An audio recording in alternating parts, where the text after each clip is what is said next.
Hi, నా పేరు Rohit. Volga videos 17 million subscribers వచ్చారు. దానికి Hartley congratulations. Please subscribe Volga videos. And మేము మీకు ఇంత అంటే మీకు మూవీస్ అంటే ఎంత ప్యాషన్ ఉంది, ఎంత క్లారిటీ ఉంది అనేది అర్థమవుతుంది. అయితే మీరు దాసరి గారి లైఫ్ టైం అచీవ్మెంట్ అవార్డు కూడా మీరు యంగెస్ట్ పర్సన్గా మీకు వచ్చిందని విన్నాను సార్. నాకు అంటే స్పెషల్ అచీవ్మెంట్, ఎందుకంటే నంబర్ ఆఫ్ సినిమాస్ తీసాను కదా తక్కువ టైంలో. అది మెయిన్. వాళ్ళు ఒక సినిమాలో యాక్టింగ్ అని గురించి కాదు, నెంబర్ ఆఫ్ మూవీస్ ప్రొడ్యూస్ చేయడం అన్నది. మనం ప్రొడ్యూస్ చేస్తే అట్లీస్ట్ ఇంతమందికి కొంచెం ఎంప్లాయ్మెంట్ ఉంటుంది కదా. దట్ వే వాళ్ళు నన్ను దాని ఆ విధంగా ఎంకరేజ్ చేశారు డిఎన్ఆర్ అవార్డ్స్లో. అంటే నేను ఫస్ట్ కూడా అనుకున్నాను సార్, ఈ డిఫరెంట్ టైప్స్ ఆఫ్ స్టోరీస్ లేకపోతే డిఫరెంట్ టైప్స్ ఆఫ్ నేమ్స్ పెట్టడం, టైటిల్స్ పెట్టడం, వాటికి చూసి కూడా అనుకున్నా. అంటే ప్రతి ఒక్క మూవీతో ఏదో ఒక సోషల్ మెసేజ్ ఇవ్వాలనుకుంటున్నారు. మేబీ అలా ఉంది మొత్తం జర్నీ అంతా అనేది అయితే నాకు అనిపించింది సార్. సోషల్ మెసేజ్ ఇవ్వాలని అనేది కంటే అది ఇంప్లాయిడ్గా ఉంటుంది ఎక్కడో సరే కానీ. బట్ ఫస్ట్ కూడా అక్కడ కూడా ఉంటాడు సినిమాలో హిట్ అండ్ రన్ కేసు, అంటే డ్రంక్ అండ్ డ్రైవ్ మీద ఉంటుంది. దాన్ని డెమోనటైజేషన్, ఈ 2 సబ్జెక్టులు ఉంటాయి అందులో. ఇంకా అంటే మొదలపూడి గ్రామం అనేది కూడా అంతే, కొంచెం ఈ లేడీస్ మీద జరిగే అట్రాసిటీస్ మీద కానీ ఒక అది కొంచెం బాగానే ఉంటుంది. విలేజ్ పాలిటిక్స్ ఎట్లా ఉంటాయి అట్లా ఉంటుంది. మనం చూపించినవి చాలా ఎలక్షన్లో జరుగుద్ది అందులో. అదే సార్, ఇది అంటే ఇంకా ఇలాంటి స్టోరీస్ని నేను ప్రొడ్యూస్ చేయాలి, లేకపోతే ఇలాంటి మూవీస్లో నేను యాక్ట్ చేస్తే నేను ఇంకా బాగా యాక్ట్ చేయగలను అనేమన్నా మీకు డ్రీమ్ రోల్స్ కానీ డ్రీమ్ ప్రాజెక్ట్స్ కానీ ఏమన్నా ఉన్నాయి సార్? ఉన్నాయి. అందులో ఒకటే మనకి 7 తరాల యుద్ధం. 7 తరాల యుద్ధం అదే నాన్న సాయుధ పోరాటం. Okay okay.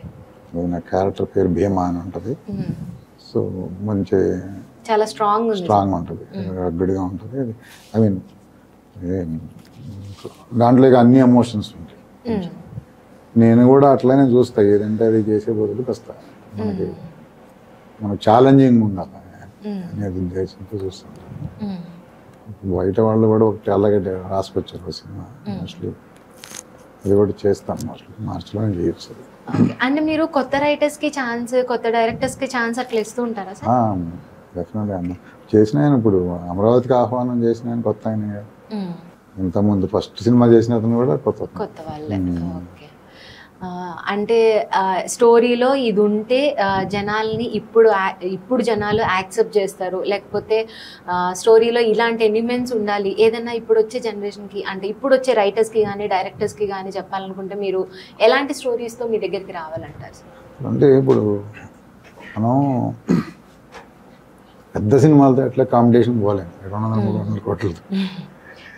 ఈ ట్రెండింగ్ ఎట్లా ఉన్నాయంటే ఇప్పుడు ఓటీటీ కానీ అన్నీ కొంచెం RRR థ్రిల్లర్ ఇటువంటి ఉంది, కొంచెం ఎమోషన్ ఉన్నది.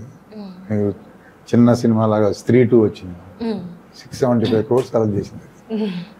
పుష్ప అనుకుంటాం, వీళ్ళకంటే వాళ్ళు ఎక్కువ లాభం వచ్చింది ప్రొడ్యూసర్లకి. అది చిన్న సినిమా ఎవరికి తెలియదు. అట్లా కొన్ని సినిమాలు, మూంజా అని ఒకటి వచ్చింది మన దగ్గర కూడా. కొన్ని అట్లాంటి వాటికి కొంచెం ఏంటంటే యూత్ కూడా రొటీన్ లవ్ స్టోరీలు కూడా చుట్టాల, సంథింగ్ డిఫరెంట్ ఉండాలి అనే కాన్సెప్ట్లో ఉంటుంది. అది కూడా మళ్ళీ స్ట్రైకింగ్గా ఉండాలి, కొంచెం అందులో కూడా ఎమోషన్ ఉండాలి. సోసోగా తీస్తే కూడా చూడరు. అంటే ఇప్పుడు మీరు మూవీస్ చేస్తున్నారు అండ్ మీరు ప్రొడ్యూసర్ కాబట్టి మీకు ఈ సినిమా థియేటర్లో రిలీజ్ అయితే ఎలా ఉంటుంది, ఓటీటీ ప్లాట్ఫామ్స్లో రిలీజ్ అయితే ఎలా ఉంటుంది అనేది ఒకటి తెలిసి ఉంటుంది కదా సార్. ఓటీటీస్ ఇలా నెంబర్ ఆఫ్ ఎక్కువ అయిపోతూ ఉండడం అది బెటరేనంటారా సార్? లేదు, అసలు ఓటీటీకి ఏం చేసి మనం సినిమా తీయకూడదు, థియేటర్ని హిట్ కొట్టాలనే సినిమా తీయాలి. మనం ఏదో తీస్తాం ఓటీటీ వాళ్ళు తీసుకుంటారు అనుకుంటే అది పిచ్చి ఆలోచన. ఎందుకంటే అట్లా చాలా మంది మోసపోయారు. ఎందుకంటే వీళ్ళు పాండమిక్ టైంలో తీసుకున్నారు అట్లా అన్ని సినిమాలు. అవి చూసి చాలా మంది తీసేశారు. చిన్న సినిమాలు ఇప్పుడు 500-600 తిరుగుతుంటాయి. అది ఎవరు తీసుకోరు, ఎందుకంటే తీసుకోవడానికి కూడా వాళ్ళు ఏదో ఓటీటీకి కదా అన్నట్టు ఏదో తీయటం, దాన్ని ఎవరు తీసుకునే పరిస్థితిలో ఉండదు. అదే మీరు థియేటర్లో ఇటు కొడితే అందరూ మన వెనకాల వస్తారు. ఓటీటీ వాళ్ళు అందరూ మనకి ఎక్కువ, అంటే it is something like this, అంటే విన్నర్ టేక్స్ ఆల్ లాగా. ఇప్పుడు if you win in the theatre that would be better. దానికే ఏం చేయాలి. ఏదో మనం ఓటీటీకి ఎవరో తీసుకుంటారు అని అది ఉండదు. సరే ఇంకోటి ఏంటంటే మీకు వెబ్ సిరీస్ ఏమైనా ఉంటే ఛానల్ వాళ్ళు మనకి అప్రూవ్ చేసిస్తే అది వేరే విషయం. అప్పుడు తీసుకో. అవును, అంతే. కొంత అది కూడా తెలియకుండా వీళ్ళ పాటి వీళ్ళే వెబ్ సిరీస్ తీసేయటం, ఎవరో తీసుకుంటారు, ఎవరు తీసుకోరు అలాగా, అట్లా నష్టపోతుంటారు తెలిసి తెలియక. అది మనం అవేర్నెస్ క్రియేట్ చేయాలి.